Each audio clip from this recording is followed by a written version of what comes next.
Well, again, it's a disjunction. People want to say, yeah, say something about this or that, but what I say about this or that may not be super happy, but I thought it was actually kind of joyful.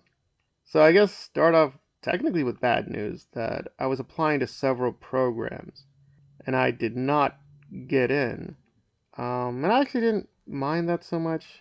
There was a part of me that was like, I really need to double check because maybe I did get in, but I deadline expired. They moved on to someone else. But I knew I wouldn't get in. I kind of knew, like, yeah, I've applied. I haven't gotten in, but it was fine. I just felt the bureaucratic way they did it was a little sad. It's like because it was like the same form. It was like, oh, sorry, and then the same thing was like, sorry, can't. It's like, oh, it wasn't individualized.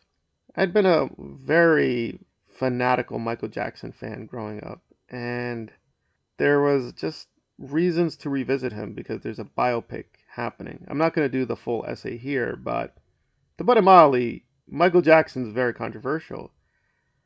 But I was just going through an older video discussing these controversies, and the person went through a lot of traumatic experiences by other people, and I'm not gonna lie, some of it was like, whoa, it was a lot. It was very gut wrenching. It wasn't depressing in that way. It was more. It put things in perspective. Like at this point, I need a job. I got to do this. I got to do that. I got to really settle these things. And yet, looking at other people, you're like, yeah, I've gone through some bad stuff, but wow, some people really, really went through a lot and survived. So just puts things in perspective. And I memorized a lot of it, but nevertheless, there's something about going back and feeling it. So that was interesting. And X-Men is coming up. And back in the day, because I was really into comics and I still am, but I read a lot less because I'm less impressed with current comics. But back then, I was really into it. And I was reading this comic book magazine, Wizard. And they did a thing on the X-Men, like behind the scenes, looking at the voice actors. I know Sabretooth, because Sabretooth was really old. He was a really old guy. I was surprised. I was like, wow, that guy's old. And I know there were other actors. I'm sure they featured them, but I didn't really remember them. But I've been going through interviews of the cast, and it's just bringing a lot of joy. One in particular seemed odd. For instance, they were featuring the voice of Beast, and he's actually an American. He's from Cleveland. So culturally, he's very different from me, but he was an X-Men fan, so he knew what it was because a lot of them didn't know. It was like Project X or whatever. They're like, "Oh, what is this?"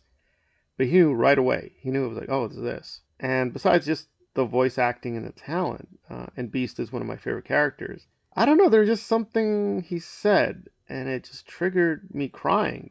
But it wasn't sad. It was just like I just couldn't control myself. I was just like, wow, just it's like, oh wow, that really hit me.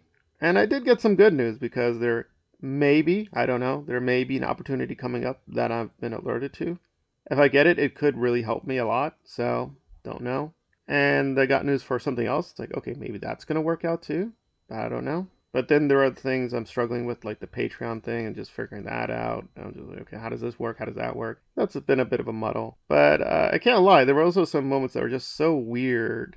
And again, I hate to keep bringing up money and jobs, but this was like related. It was really sad, but I was like, well, I called back this number thinking it was like a job interview. I was like, oh, let's see, let me check that out. And it was a charity for breast awareness. And I was like, oh man. And of course, you're calling it, and they don't care who you are because I'm giving them the name, saying, "Hey, is this a job?" It's like, and they just go into the script, and there's a woman. She just reads the script, and I was like, I had to tell her, yeah, I really can't give anything. I don't even have a job. I need to get a job. And like, we understand, but for another tier, can you please give us? So I was like, no, no, I really can't. Sincerely, I don't have a job. We understand, but can you? I just felt so sorry for this person because they just have to be robotic, read the script, move on to the next part of the script, and just keep reading it and reading it. I just had to tell them, like, no, listen, I'm not kidding. I don't have a job. I can't.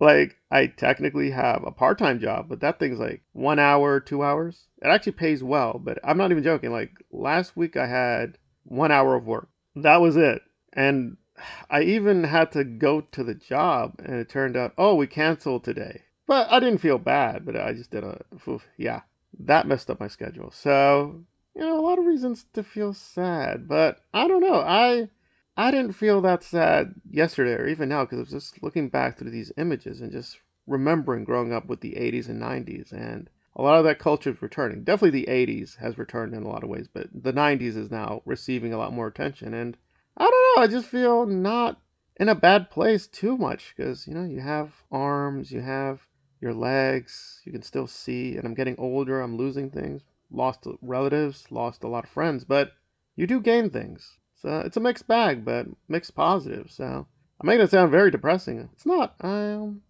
not in the best place ever, but could be worse. So you just got to pick yourself up and be like, okay, yeah, not great, but listen to some old songs, revisit old movies, and just really just rebuild yourself.